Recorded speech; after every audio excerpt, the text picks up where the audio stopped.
اللهم لك الحمد تفردت بالبقاء وكتبت على غيرك الفناء، لك العز والكبرياء ولك أجل الصفات وأحسن الأسماء. أنت عالم الغيب البريء من كل عيب، ملكك عظيم، نهجك قويم، أخذك عليم، وأنت الرحمن الرحيم. لا عيب في أسمائك لأنها الحسنى، ولا نقص في صفاتك لأنها الأولى. حي لا تموت، حاضر لا تفوت، لا تحتاج إلى قوت. لك الكبرياء والملكوت والعزة والجبروت. أما بعد، نندب بدنديسو eenyuun eennuuf sarmaa goddan oromtichi dhalche kumaatamaa booroon 11 bareentumaa damee ilmaan oromoo mankuusa hayyummaa qaccee wal hormaata hangafa iramaa tuutni akka isaaniin uumamne tasumaa rahmaan ragaa baheef akka qaban gamnummaa jechuun qaccee isaanii qur'aanilleen himaa hangafa dammaqaa bu'ura qaroomaa hortee sammuun qaraa hayyoota ganamaa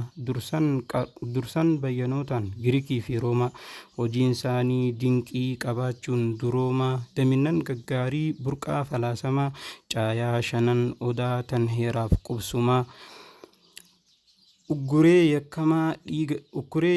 yakkamaa fayyisuuf miidhama harka dhiigaa hirphee harraafuu dhuguma tikfattuu kitilaa elemtuu shantamaa warra sooranninuu dhadhaadhaa fi dammaa saba beeku safuuf laguu heer uumamaa ta'uun shakkiin qabu dhugaadha beekama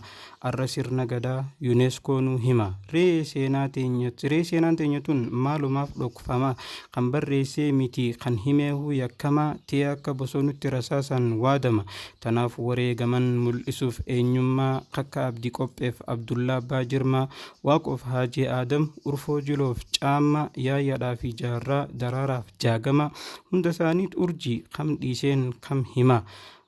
gottan sikkoof mandoof kan shanan gibee jimmaa harargee fi iluu kan maccaaf tuulama walloodhaa fi raayyaa gujii fi boorama maddi isaanii asii kan jiruuf qubsuma kun dhugaan haalamne seenaan qabne mama kun dhugaan haalamne seenaan